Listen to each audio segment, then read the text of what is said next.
এৰিবে মৰ্যাদা, সকলো ক্ষেত্ৰতে আমি মৰ্যাদাক ত্যাগ কৰিম। আজি চাবচোন, মৰ্যাদাৰ নামত এইটো নহয়, অখন্তুক নকৰিব। হয়তো সামাজিক মাধ্যমত প্ৰচাৰ হৈ আছে, বহু লোকে হয়তো বিপৰীতভাৱে কলম ধৰিবও পাৰে, কিন্তু এইটো কথা সত্য যে এইখন সেইখন ভাৰত ভূমি, যিখন ভাৰত ভূমিত ঋগ্বেদতো অপালা লোপমুদ্ৰা আদি মহিলা ঋষিৰ উল্লেখ আছিল। যাজ্ঞবল্কৰ সৈতে গাৰ্গী মৈত্ৰী আদি মহিলাই শাস্ত্ৰাৰ্থ কৰিছিল, কিন্তু তাতো এটা কথা আছে, মৰ্যাদাত থাকি। আজি কিছু কিছু সমাজত বা কিছু কিছু স্থানত এইটো কথা বুজা যায় যে পুৰুষৰ সৈতে মহিলাৰ অগ্ৰাধিকাৰ, মানে কি যে পুৰুষৰ চৰিত্ৰটো মহিলাগৰাকীয়ে ৰূপায়ণ কৰি ভাওনা দুজাপমান মাৰিলেহে সেইটো সমমৰ্যাদা বুলি হয়। সেয়া মৰ্যাদাবিহীন কৰ্ম, সেয়া আধুনিকতাৰ লক্ষণ বা সেয়া সংস্কাৰৰ লক্ষণ নহয়। এইটো কথা ঠিক যে আজি সমাজসমূহ পৰিৱৰ্তন হ'ল, সমাজত সকলোৱে চিন্তা শক্তি বাঢ়িলে বা সকলোৱে এটা সমাজ সংস্কাৰমুখী হ'ল। গতিকে মহিলাৰ চৰিত্ৰটো যদি গাঁৱতে মহিলা এগৰাকীয়ে বা স্ত্ৰী এগৰাকীয়ে ৰূপায়ণ কৰিছে, তাত হয়তো ক'বলগীয়া নাথাকে। কিন্তু পুৰুষৰ চৰিত্ৰটো মহিলাই গুৰু আসনৰ ভিতৰত সন্মুখত জাপ মাৰি প্ৰৱেশ কৰি ভাওনা কৰা বুজাব, আৰু সেইটোকে যে নাৰীৰ সৈতে পুৰুষৰ সমানতা বুজাব, এই আদৰ্শটো কিন্তু ভুল।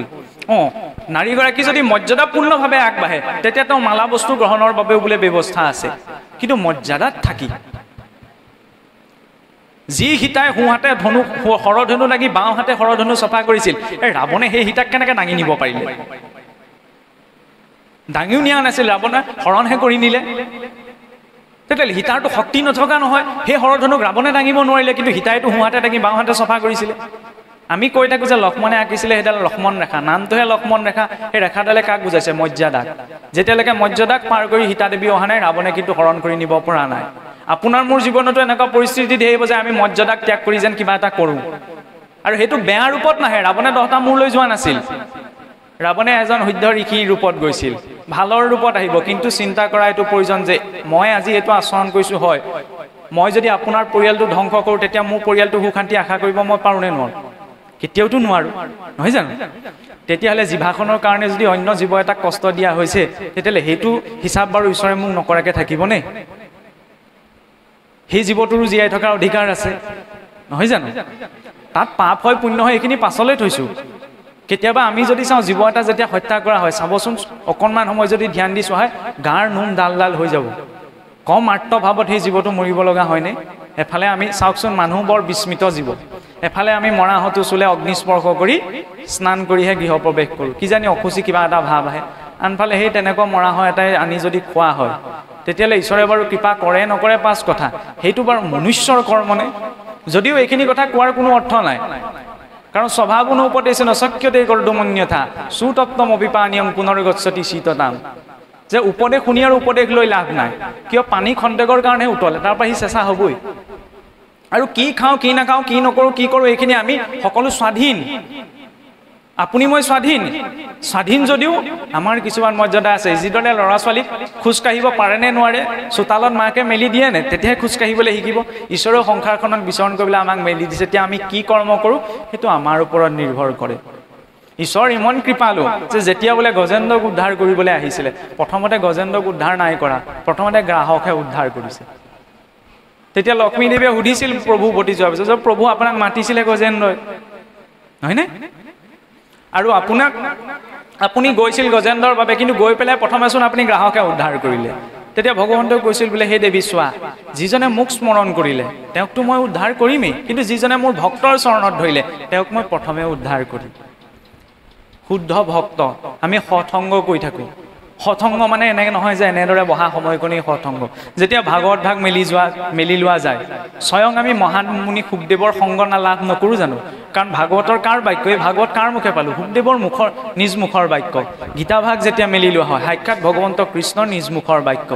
খালি আটাইতকৈ ডাঙৰ কথা কি জানেনে? আমি বিশ্বাসত নলওঁ। আমি আনক কওঁ যে বিশ্বাসে মিলয় হৰি তৰ্কে বহু দূৰ, কিন্তু মই সেই বিশ্বাস কৰিছোঁ নে নাই কৰা? কাৰণ ঈশ্বৰৰ সন্মুখলৈ মই যদি পুতনা হৈ যাওঁ, ঈশ্বৰে মোক দেখিও চকু ঢাকি দিব। পুতনাৰ অহুভাগ্য। যিজনা ঈশ্বৰক পাবলৈ ঋষি মুনিসকলে অনন্ত কোটি জনম তপ ধৰি থাকে, সেইজনা ঈশ্বৰ শিশুৰূপক পুতনাই নিজ কোলাত তুলি ল'বলৈ পাইছে। কিন্তু সেইখিনিতে বোলে কি হ'ল, যেই পুতনাই বোলে শিশু কৃষ্ণক কোলাত তুলি লৈছে, শিশু কৃষ্ণই হাত দুখনে নিজৰ চকু দুটা ঢাকি দিছে। বোলে কিয়? সুন্দৰকৈ তাৰ ভাষ্য ভাগৱতত লিখা হৈছে, কাৰণ পুতনাই নিজৰ স্বৰূপটো সলাই গৈছিল। পুতনা আছিল ৰাক্ষসী, কিন্তু গৈছিল এগৰাকী সুন্দৰ ভদ্ৰ সুখিলা নাৰী ৰূপত। সেইবাবে ঈশ্বৰৰ সন্মুখলৈ মই আহিছোঁ ভকত হয়, কিন্তু মনত আছে কপটতা। মই আপোনাৰ কিবা এটা দেখিছোঁ, মনটো জ্বলিছে, তেতিয়াহ'লে পুতনা মোৰ ভিতৰতে আছে, আৰু মোক দেখিও ঈশ্বৰে নিজৰ চকু ঢাকি দিব। নহ'লে দেখা যায় নে আমাৰ ভাদ মাহত মহাপুৰুষৰ তিথি পৰে, সেইকাৰণে ভাদ মাহত গোটেই মাহটো আমাৰ আধ্যাত্মিক অনুষ্ঠানে প্ৰতিখন গাঁৱৰ নামঘৰত সত্ৰানুষ্ঠানত হওক বা বিভিন্ন অনুষ্ঠানত সেই ভাদ মাহটো পালন কৰা হয়। আমি বিভিন্ন নামঘৰ সত্ৰ ইত্যাদিসমূহ দৰ্শন কৰিবলৈ যাওঁ, বিশেষকৈ ভাদ মাহত, নহয়নে? গৈ পেলাই আমাৰ বহুত সংখ্যকে কি কৰেগৈ, যেতিয়া দুজনমান ভিৰ থাকে, দুজনমানক ঠেলা দি মুঠতে মই চাকি গছ জ্বলাই থৈ আহিবগৈ লাগে। কাক ঠেলি গ'লোঁ? বৈষ্ণৱ এজনকে বা ভকত এজনকে ঠেলি যোৱা নাই জানো? ঈশ্বৰে বাৰু মোৰ সেই চাকি গছৰ সেৱা গ্ৰহণ কৰিবনে? যদি নাই পৰা তেতিয়া বাটতে দি থৈ আহক। ঈশ্বৰে আমাৰ পৰা ভাৱটোহে বিচাৰে। তাৰ সন্মুখত বহি থকা ভিক্ষাৰীজনক অন্ততঃ 10 টকা দিবনে, টকা এটা দিয়াৰ সকলোৱে সামৰ্থ্য থাকে, দি থৈ আহক। তাত আচল ধৰ্ম আছে। কিন্তু যদি দুজনক মই ঠেলা মাৰি চাকি গছ জ্বলাই থৈ আহিছোঁ, এফালে কৈছোঁ আমি ঈশ্বৰ সমস্ততে আছে, কিন্তু ঈশ্বৰৰ ঘৰখনতেই যদি মই ভাবিছোঁ নাস্তিকতকৈ আস্তিকতাত থাকি ঈশ্বৰক গ্ৰহণ কৰিব নোৱাৰা যেন আটাইতকৈ ডাঙৰ নাস্তিকজনে, যিজনে নাস্তিক বুলি কয় সেইজনে ঈশ্বৰ নাই বুলি ভাবিছে, কিন্তু মই আস্তিক, মানে মই ঈশ্বৰ মানিছোঁ, ঈশ্বৰ আছে বুলি মানিছোঁ, কিন্তু সেইখন এখনত যে ঈশ্বৰ প্ৰতিষ্ঠিত আছে, কিমান সতৰ্কতাৰে তেওঁৰ সন্মুখত মই বহিছোঁ। এই ইন্দ্ৰিয়সমূহ, আপুনি মই যিসমূহ ইন্দ্ৰিয়ত ধাৰণ কৰি আছোঁ, এইপা হৈছে যত অনৰ্থৰ মূল। কাণে বেয়া কথাটো পটককৈ শুনে। চাবচোন কাণখন কলৈ যায়, দুজনে ফুচফুচকৈ কি পাতি আছে তালৈ পটককৈ যায়, ইমান ডাঙৰ ডাঙৰকৈ ভাগৱতে কি পঢ়ি আছে তালৈ পটককৈ নাযায়। বেয়া গোন্ধটো পটককৈ পাওঁ, ভাল গোন্ধটো পটককৈ নাপাওঁ। এই ইন্দ্ৰিয়সমূহক নিয়মিত কৰিবলৈ সেইকাৰণে ভক্তি ৰত্নাকৰত মহাপুৰুষে বৰ সুন্দৰভাৱে লিখিলে যে ইন্দ্ৰিয়সমূহক নিয়ম কৰিলে ব্যৱস্থাটো কি? কৰ্ণে শুনে কৃষ্ণ কথা। কাণখন কিয় দিলে? যে সৎ কথা শুনাত, ভগৱন্তৰ কথা শুনাত। মুখে বোলে ৰাম, মনে পাদ পদ্ম স্মৰে। মনটো কিয় দিলে? ঈশ্বৰ চিন্তনৰ বাবে। সেই গজেন্দ্ৰৰ উপাখ্যানৰ জৰিয়তে আৰু এটা কথা যদি আমি চাওঁ, মহাপুৰুষজনাই লিখিছে যে গজেন্দ্ৰই ত্ৰাহি হৰি বুলি ভগৱন্তক শৰণাপন্ন হৈছিল।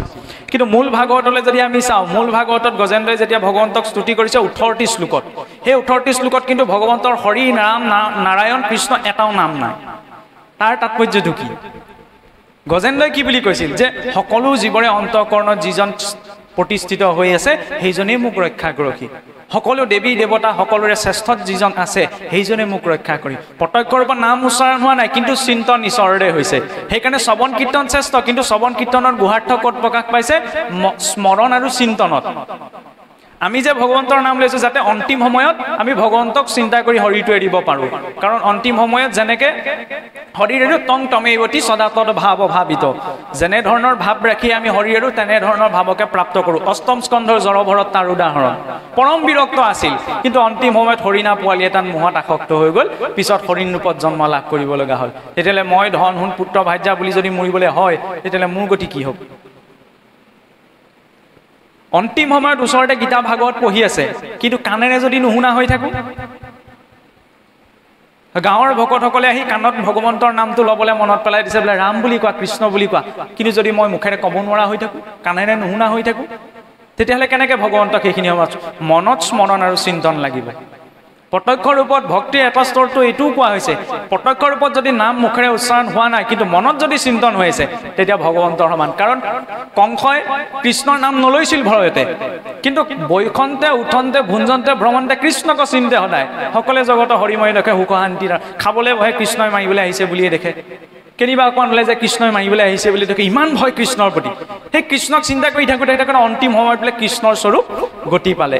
আমি এতিয়া নাম লৈছোঁ, প্ৰাথমিক স্তৰত আমি মুখেৰে ভগৱন্তৰ নাম লওঁ, দ্বিতীয়টি স্তৰত নাম লওঁতে কৃষ্ণৰ স্বৰূপটো মনলৈ আহিব লাগিব। সঁচাকৈ নাম ল'ব পাৰিছোনে নাই হয় নিজকে চাবও লাগিব। খুন্দাটো খাওঁতে কি ওলাইছে মুখৰ পৰা, উজুতিটো খাওঁতে কি ওলাইছে। খুন্দা উজুতি খাওঁতে যদি বেলেগ কিবা এটা ওলাইছে জানক আৰু যিখন কৰি আছোঁ এইখন চব ভেকু ভাওনা। আৰু আপুনি কিমানৰ ভকতি কৰিছে এইটো মোৰ বিচাৰ্য বিষয় নহয়। মোৰ বিচাৰ্য বিষয় মই কিমান ভকতি কৰিছোঁ। সঁচাকৈ যদি ঈশ্বৰৰ ভক্তি আচৰণ কৰিছোঁ, তেতিয়াহ'লে উজুতিটো খাওঁতে খুন্দাটো খাওঁতে তেওঁৰ নাম ওলাব। নহ'লে চাবচোন শত্ৰুৰ নামো আমাৰ মনত, সপোনতো মনত থাকে। কোনোবাই যদি ক'ৰবাত কিবাকৈ বেয়াকৈ কৈছে, মনত হ'লেও কোনোবাত বহুৱাই থৈ দিওঁ যে আমুকত মোক আমুকে বেয়াকৈ কৈছিল। কিন্তু যিজনে ঈশ্বৰে আপোনাৰ মোৰ জীৱনৰ প্ৰতিটো ছেকেণ্ড দি আছোঁ, সেইজনক কিন্তু আমি পাহৰি থাকোঁ। সমস্যা সেইখিনিতে। কলিযুগৰ বাবে আটাইতকৈ উত্তম ব্যৱস্থাটো কি আমি চিন্তনৰ জৰিয়তে তেওঁক প্ৰাপ্ত কৰিব পাৰোঁ কাৰণ যাৰ স্বৰূপ চিন্তন কৰি থাকে যেনেকুৱা ভগৱন্ত কৃষ্ণৰ স্বৰূপটো চাওকচোন আমি নাজানো ভাগৱত এনেই পাতোতে চাবচোন আমাৰ 16 গছ 32 গছ বন্তি জ্বলোৱা হয় ভাগৱতৰ বেদীখন যেতিয়া স্থাপন কৰা হয় তাত শংখ চক্ৰ গদা পদ্ম এইবিলাক ধুনীয়া লাগিবলৈ সৃষ্টি কৰা পৰিৱেশ নহয় তাত এটা দৰ্শন আছে যে ভগৱন্তৰ স্থান কি মণিকূট গৃহত নহয়নে বৈকুণ্ঠ স্বৰূপ হৈছে মণিকূট গৃহভাগ সেই মণিকূট গৃহৰ পৰা ভগৱন্তক ভক্ত সমাজলৈ নমাই অনা হৈছে ভগৱন্তৰ 32 প্ৰকাৰৰ অলংকাৰ আছে সেইকাৰণে 16 গছ 32 গছ বন্তি আমাৰ জ্বলোৱাৰ ব্যৱস্থা আছে যাতে পৰিৱেশ এটা নিৰ্মাণ হয় কিন্তু এটা কথা বাহিৰৰ পৰিৱেশটো নষ্ট কৰিব পাৰি কিন্তু অন্তৰৰ পৰিৱেশটো নষ্ট কৰিব নোৱাৰি আমি কওঁ যে আজিকালি ইমান কথা ভাবি থাকিবলৈ আজিকালি পৰিৱেশ নাই পৰিৱেশ আছে আমি বহুত ভাল পৰিৱেশত আছো কাৰণ পৰিৱেশটো নাছিল ভক্ত প্ৰহ্লাদৰ 5 বছৰীয়া শিশু দৈত্য ৰাজ্যত আছিল কোনেও ঈশ্বৰৰ নাম নলয়ও নুশুনে কিন্তু তাতো সেই 5 বছৰীয়া শিশুটিয়ে আমাক শিকাই থৈ গ'ল যে ঈশ্বৰক কেনেদৰে চিন্তন কৰিব লাগে এটা আমিতো পৰিৱেশ পাইছো মহাপুৰুষে আমাক নামঘৰ দিলে শাস্ত্ৰ দিলে গৃহে গৃহে তাৰ পাছতো যদি আমি এইখিনি কথা যিখিনি ত্যাগ কৰিবলৈ ক'লে সেইখিনি এৰিব পৰা নাই তেতিয়াহ'লে কিন্তু আমাৰ জৰিয়তে একো গতি পোৱা সম্ভৱ নহয় সেইকাৰণে যিখিনি বৰ্জনীয় সেইখিনি বৰ্জন কৰিব লাগিব ধ্ৰুৱ সত্য মই জানি বুজি ভুলটো কৰি থাকিম ঈশ্বৰে মোক উদ্ধাৰ কৰিবলৈ আহিব সেইটো কোনো হ'ব নোৱাৰে আজি ডাঠি পেলাই আমি এই কথা ক'ব পাৰোঁ এই যে মাধুৰ্য কিয়াত বহি আপোনালোকে সন্মুখত দেখি আছে ঈশ্বৰে যদি কৰে আৰু চাগে 10-20 বছৰ 50 বছৰ জীয়াই থাকিম নহয় জীয়াই থকাৰ পাছত কাৰণ আপোনালোকে বৰ বেছি দূৰৰ মানুহ নহয় যোৰহাট জিলাৰ শিৱসাগৰলৈ আমাৰ আটাইতকৈ ওচৰ হয় ব্যক্তিগত কথাটো কৈছোঁ আৰু কেনেবাকে যদি অনাগত দিনত কৰবাত যদি কেনেবাকে অধম মৃত্যু প্ৰাপ্ত কৰবাত বোলে খোলাকে কৈছোঁ যদিও আমি এইবিলাক কথা ক'লে অশুভ বুলি কওঁ কেনেবাকে যদি আওমৰণে মৰিবলৈ হয় তেতিয়াহ'লে জানিব এই মাধুৰ্যই ইমান এইখিনি সময়ত যিখিনি কথা ক'লে সেই সকলো কেৱল ভাতৌ মুখৰ কথা ইয়াত আচৰণৰ কোনো কথা নাই কাৰণ যেতিয়ালৈকে আমি নিজে আচৰণ নকৰোঁ শব্দ ব্ৰহ্ম নিষ্ণাতো পচে যদি শ্ৰুতফলম শ্ৰমন্তস্য হব্য ধেনু ৰক্ষিত যদি আমি নিজে আচৰণ কৰা নাই তেতিয়াহ'লে সকলো শাস্ত্ৰ পঠন সকলো শাস্ত্ৰ বাক্য সকলো শাস্ত্ৰ চৰ্চা বাজি গাই ৰখাৰ নিচিনা সেইকাৰণে প্ৰথম মই নিজে আচৰণ কৰিব লাগিব মই আপোনাক কৈছোঁ যে আপুনি চাদাকণ নাখাব বৈষ্ণৱ মাৰ্গত কিন্তু মই যদি লুকাই চুৰ কৰি খাইছোঁ 14জন হাকী লগতেই আছে কৰ্ণত দিগগণ কাণত অশ্বিনী কুমাৰ বাক্যত অগ্নি জিহ্বাত বৰুণ মনত চন্দ্ৰ অহংকাৰত ৰুদ্ৰ বুদ্ধিত বাসুদেৱ লিংগত প্ৰজাপতি গুহ্যত মিত্ৰ পদত বিষ্ণু হস্ত পিণ্ড এইবিলাকে কি কৰিছিল সময়ে থাকি দিবই সেইকাৰণে এইবিলাকে সৎকৰ্ম আচৰণ কৰা প্ৰয়োজন এই যে ক'লে কৰ্ণে শুনে কৃষ্ণ কথা মুখে বোলে ৰাম মনে পাদ পদ্ম স্মৰে হস্তে কৰে কাম এই দুখন হাতে কৃষ্ণৰ কৰ্ম কৰিবলৈ কৃষ্ণৰ কৰ্ম গৃহ যি কৰ্ম কৰিছোঁ আইগৰাকীয়ে চাউল মুঠি দিছে ভগৱন্ত কৃষ্ণৰ নামত গৃহ কৰ্ম কৰিছে কৃষ্ণৰ নামত নিত্য নৈমিত্তিক যত জাতি ধৰ্ম আশ্ৰমৰ যত কৰ্ম কৃষ্ণত অৰ্পিলে হিউ হুৱে জানা মহাভাগৱত ধৰ্ম যদি নিত্য নৈমিত্তিক কৰ্মসমূহ ঈশ্বৰত অৰ্পণ কৰিছোঁ সেয়া বোলে মহাভাগৱত ধৰ্মলৈ ৰূপান্তৰ হয় বেলেগকৈ তেতিয়াহ'লে ভক্তিৰ নামত আচৰণ কৰিবলৈ বাকী আছে জানো নাই খালি সেই অৰ্পণাৰ বিধিটো জানিব লাগিব কৃষ্ণৰ প্ৰতিমা দেখে চক্ষুৱে ভক্তক এই চক্ষু দুটা কি দিলে কৃষ্ণৰ প্ৰতীক পদ কৃষ্ণৰ প্ৰতিমা বুলি কওঁতে আকৌ খেলি মেলি এটা আছে আমাৰ বৈষ্ণৱ সমাজত যে ভাগৱত বাংময় মূৰ্তি কিন্তু কৃষ্ণৰ ফটোখনত যে কৃষ্ণ নাই এইটো ভাৱনা কেতিয়াও কৰিব নালাগে কাৰণ তেওঁ আছে যিদৰে হয় যে মোৰ ককা ঢুকাই গ'ল ককাক মই দেখা নাছিলোঁ কিন্তু ককাৰ চিত্ৰপট এখন মোৰ ঘৰত আছে সেই চিত্ৰপটখনত ককাৰ হাড় মঙহো নাই তেজো নাই সেই চিত্ৰপটখনে কোনো কথাও নকয় নহয়নে সেই বুলি সেই চিত্ৰপটখন ইয়াত মোৰ ককা নাই বুলি মই দলিয়াই দিয়াটো উচিত হ'ব জানো নহ'ব নহয় কাৰণ সেই প্ৰতীক পটটোৰ জৰিয়তে মোৰ ককাৰ ধাৰণাটো মনলৈ আহে ঠিক তেনেদৰে এই যে প্ৰতিমা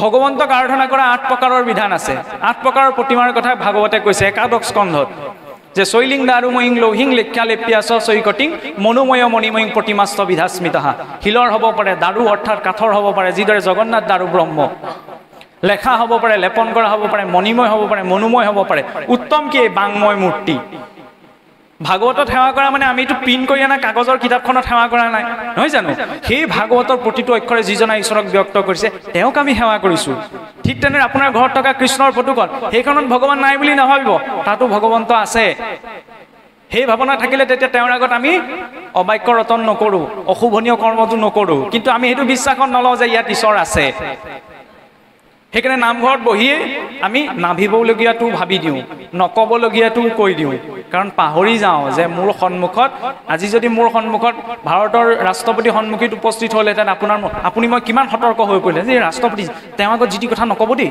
যে যেনে তেনে আচৰণ নকৰিব, একদম সাৱধানে সতৰ্ক হৈ বহি থাকিব। এতিয়া সাক্ষাৎ ব্ৰহ্মাণ্ড নায়ক আমাৰ সন্মুখত বহি আছে। আৰু এনে নহয় যে নামঘৰৰ মণিকূটতে ঈশ্বৰত বেছিকৈ আছে, ঘৰৰ গোঁসাই ঘৰখনত নাই, বা সৌ দূৰৰ তীৰ্থত থকা স্থানতে ভগৱান বেছিকৈ আছে, আপোনাৰ গৃহৰ উপাসনাস্থলীখনত নাই, বা আপোনাৰ ঘৰৰ গোঁসাই ঘৰখনত নাই। সেইখনতো ঈশ্বৰ পূৰ্ণ ৰূপতে আছে, খালি আমাৰ ভাৱটো লাগে। প্ৰহ্লাদে যেতিয়া দৈত্যৰ ৰাজসভাৰ স্তম্ভত ভগৱন্তক দেখিব পাৰিছিল, আমি তেতিয়া ঈশ্বৰৰ প্ৰতীকপটত ঈশ্বৰক দেখিব নোৱাৰোঁ কিয়? মহাপুৰুষেতো কুকুৰটোক দেখিলেও আত্মাৰাম আছে বুলি চিন্তা কৰিবলৈ কৈছে। এইটো কোৱা নাই, কাৰণ কৈ থকা জনে এতিয়াও যদি মোক বহি থাকোঁতে কুকুৰ এটাই যদি খেদা মাৰি আহে, মই আত্মাৰাম আছে বুলি সেৱা কৰিম নে? কেতিয়াওতো নকৰোঁ। সেইকাৰণে প্ৰতিটো কথা স্থান কাল পাত্ৰভেদে বিচাৰ কৰিলে। আমাক কি কৈছে? কুকুৰটোক দেখিলে দণ্ডবতে পৰি সেৱা কৰিবলৈ কোৱা নাই, যে তেওঁতো যে ঈশ্বৰৰ অংশ বিদ্যমান হৈছে, সেই চেতনাটো ৰাখা, তেতিয়া তাক আমি প্ৰহাৰ কৰিবলৈ নাযাওঁ। যেতিয়া কুকুৰটোত আছে সমস্ত ভূতত ঈশ্বৰ ব্যাপ্ত হৈ আছে, তেতিয়া ঈশ্বৰ নথকা একোটা জেগাও নাই। সেইকাৰণে চাবচোন আমাৰ বৈষ্ণৱ সদাচাৰত সেই বস্তুখিনি ক'ত শিকোৱা হয়? ভজন সদাচাৰত। ৰাতিপুৱা শুই উঠাৰ পৰা লগে লগে অনন্ত কোটি জীৱ সাৰ পায়, কিন্তু যেতিয়া এজন ভক্ত সাৰ পায়, সাৰ পোৱাৰ লগে লগে প্ৰথম ধন্যবাদ ঈশ্বৰক অৰ্পণ কৰে, যে প্ৰভু ধন্যবাদ, তুমি মোক এই জীৱনটো প্ৰদান কৰাৰ বাবে। সেই চিন্তনটো আগতেতো ব্যৱস্থা আছিল। সনাতন সংস্কৃতিত আমাৰ শ্লোক এটা শিকোৱা হৈছিল, ৰাতিপুৱা শুই উঠি আমাৰ কাৰণ জন্ম কৰ্মৰ সাক্ষী স্বৰূপ হৈছে এই দুখন হাত, যে কৰাগ্ৰে বসতে লক্ষ্মী, কৰ মধ্যে সৰস্বতীম, কৰ মূলেশ গোবিন্দ, প্ৰভাতে কৰ দৰ্শনম, যে কৰ অগ্ৰ মোৰ কৰৰ অগ্ৰত লক্ষ্মীয়ে বিৰাজ কৰক, কৰ মধ্যে মোৰ বিদ্যাই বিৰাজ কৰক, কৰ মূলেশ গোবিন্দ, কৰৰ মূলত গোবিন্দই বিৰাজ কৰক, প্ৰভাতে কৰ দৰ্শনম। পুৱাই পেলাই মোৰ জন্ম কৰ্মৰ সাক্ষী স্বৰূপে এই দুখন হাতৰ দৰ্শনত মোৰ সকলো শুভ হওক। আজিকালি ওলোটা হৈ গ'ল, কৰাগ্ৰে বসতে মোবাইলম, কৰ মধ্যে ফেচবুকম, কৰ মূলেশ হোৱাটছএপম, প্ৰভাতে মোবাইল দৰ্শনম। এতিয়া কৈ থকা ব্যক্তিজনেও মানে আমি নিজেওতো মোবাইলটোক এগ্ৰি কৰিব এৰাই চলিব নোৱাৰোঁ, কাৰণ মোবাইলটোৰ দুখ নাই। আজিৰ যুগত আমি কওঁ মোবাইলটোৱে খাই দিলে, মোবাইলটোৱে খাই দিয়া নাই, মোবাইলটোতো জড়, ইয়াক ব্যৱহাৰ কৰ্তাজনৰ ওপৰত নিৰ্ভৰ কৰে। আমি সেইটো প্ৰজন্মৰ মানুহ। চাওকচোন, আজিৰ পৰা আমাৰ ককাসকলে পাইছে চাগে, আজিৰ পৰাতো 100 বছৰ আগত এখন ঠাইৰ পৰা আন এঠাইলৈ খবৰ দিবলৈ কিমান সময় লাগিছিল। আজি আমি মিনিটতে দেশ বিদেশৰ খবৰ এই মোবাইলটোত পাব পাৰোঁ, নহয়নে? ইমান এটা উত্তম মাধ্যম আছে, কিন্তু এই উত্তম মাধ্যমটো মই যদি কোনে ক'ত কি কৰিলে কি নাই কৰা এইখিনি চাবলৈকে ব্যৱহাৰ কৰিছোঁ, তেতিয়া সেইটো বেয়া ব্যৱহাৰ। এই মোবাইলটোতে আমি গীতা ভাগৱতো পঢ়িব পাৰোঁ, পঢ়িছোঁ নে নাই পঢ়া? সদায় হয়তো আমি শাস্ত্ৰীয় পৰিৱেশ এটা বৰ্তাই ৰাখি সকলোৱে গীতা ভাগৱতখনৰ এটা কথা পঢ়িবলৈ অসুবিধা হ'ব পাৰে, আৰু পদদুলৈ চন্দে যিখিনি লিখা আছে সেইখিনি আমি প্ৰত্যক্ষ ৰূপত বুজি নাপাবও পাৰোঁ, কাৰণ নিজা বুদ্ধিয়ে যদি ভাগৱতৰ অৰ্থ বিচাৰ কৰিবলৈ যোৱা হয় তেতিয়াহ'লে তেওঁ প্ৰাপ্ত কৰিব নোৱাৰে। কাৰণ ইটো ভাগৱত, ইটো মহাভাগৱত, বেদ বেদান্তৰো তত্ত্ব, নানা অৰ্থ আছে জানাত, সাধু সংগ বিনে তাক বুজিবাক নপাৰিবা, পঢ়িলোঁ ইটো কথা হাৰ। ইয়াৰ বাবে সাধু সংগৰ প্ৰয়োজন। সেইবাবে মহাপুৰুষসকলে লিখা ভাঙনি গ্ৰন্থও আমাৰ আছে, কিন্তু কাহানী বা তাৰ দুটা লাইন আমি পঢ়িছোঁ নে? এই মোবাইলটোত সেই পৰিৱেশটো লাগে, তেতিয়া এই মোবাইলটো ভগত কৰ্মত পবিত্ৰ হৈ যাব। কিন্তু আমাৰ কিছুসকলে কি কৰে, ল'ৰা ছোৱালী মাত ফুটিবলৈ আৰম্ভ কৰা নাই, মোবাইলটো দি দিয়ে। তাৰপৰা আমি কওঁ যে আমাৰ ল'ৰা ছোৱালীয়ে যিমানখিনি মোবাইলত জানে আমি সিমানখিনি নাজানো। এইটো ভাল কথা নহয়, বহুত বেয়া কথা। কাৰণ সি চিন্তা কৰিবলৈ শিকাই নাই, সি ভাবিবলৈ শিকাই নাই, নহয়নে? আগৰ দিনত ভাল আছিল, ককা আইতাকৰ সন্মুখত ৰামায়ণ মহাভাৰতৰ কথা শুনি শুনি ডাঙৰ দীঘল হৈছিল। দবা মাৰিলে মাত্ৰ ককা আইতাকৰ লগত ল'ৰা ছোৱালী আপোনাৰ কি হৈছিল, মুখ হাত গীতা ধুই গোঁসাই ঘৰত সেৱা এটা কৰিছিল। আজিকালি সময় নাই। আমাৰ অসমীয়া সমাজখনতো এনেকুৱা চাওকচোন, বছৰেকৰ বিহু দিনা বা নিজৰ জন্মদিনৰ দিনা ল'ৰা ছোৱালী ঘৰখনৰ ল'ৰা ছোৱালীয়ে যেতিয়া কিবা এটা ভাল কাম কৰা, ভাল প্ৰশংসাৰ প্ৰাপ্ত কাম এটা কৰে, তেতিয়া আটাইতকৈ আমি ভাবি থাকোঁ মাক বাপেকে বেছি ভাল পায়। নহয়, ককা আইতাকে বেছি ভাল পায়, কিন্তু তেওঁলোকে প্ৰকাশ কৰিব নোৱাৰে। আৰু বিহু দিনা যেতিয়া যি ল'ৰা ছোৱালীয়ে ককা আইতাকক তামোল এখন, চাওকচোন গছৰ পাত দেখিলা আৰু খনীয়া তামোল এখন দি সেৱা কৰে, তেতিয়া জীৱনৰ আটাইতকৈ নোপোৱা সুখকণ ককা আইতাকে সেইখিনি সময়ত বিচাৰি পায়। কিন্তু আমাৰ কিছুসকলে এনেকুৱা ককা আইতাকক মাত দিবলৈও সময় নাই। তেতিয়াহ'লে কলি যুগত আমি এনেকুৱা মনুষ্য কলি যুগত বাস কৰিব লাগে, এনেকুৱা মনুষ্য সত্য যুগত বাস কৰিলেও উদ্ধাৰ হ'ব নোৱাৰে। আৰু কলিযুগৰ ব্যৱস্থা এনেকুৱা নহয়, কলিযুগ বুলি আমি কৈ আছোঁ, কলি মাত্ৰ কেইটামান স্থানতহে থাকে, সকলোতে কলি নাই। জড়িত খেলে যোৱা বাখা কৰে মদ্যপান, যি স্থানত যোৱা বাখা খেলিব মদ্যপান কৰিব, পৰস্ত্ৰী সংগ হ'ব, ধন সম্পত্তি সোণত আশা কৰিব, যি স্থানত সীমাৰ বিবাদ চলিব তাত সেইখিনি স্থানতহে কলি থাকে। এইখিনি স্থান যদি আমি এৰাই চলোঁ তেতিয়া কলিয়ে আপোনাক মোক একো কৰিব নোৱাৰে। কিন্তু আমি আমাৰ মেণ্টেলিটিত এইটো ভৰাই ল'লোঁ যে এইটো কলিযুগ আৰু অধৰ্মই গোটেইখন বেৰি পেলাব। নহয়, এইটোতো উত্তম সময়। কাৰণ সিদিনা সত্য যুগত ভাল আছিল, বুজিছেনে? সত্য যুগত ভাবিছিল বসুধৈৱ কুটুম্বকম, যে গোটেই ধৰণীখনি মোৰ বাবে পৰিয়ালৰ নিচিনা। মানসিকতা অৱনমিত হ'ব লাগে যে যেতিয়া তেতা পালেহি তেতিয়া ভাবিলে যে গোটেই পৃথিৱীখন মোৰ বাবে পৰিয়াল নহয়, মোৰ ৰাজ্যখনহে মোৰ পৰিয়াল। ৰাম আৰু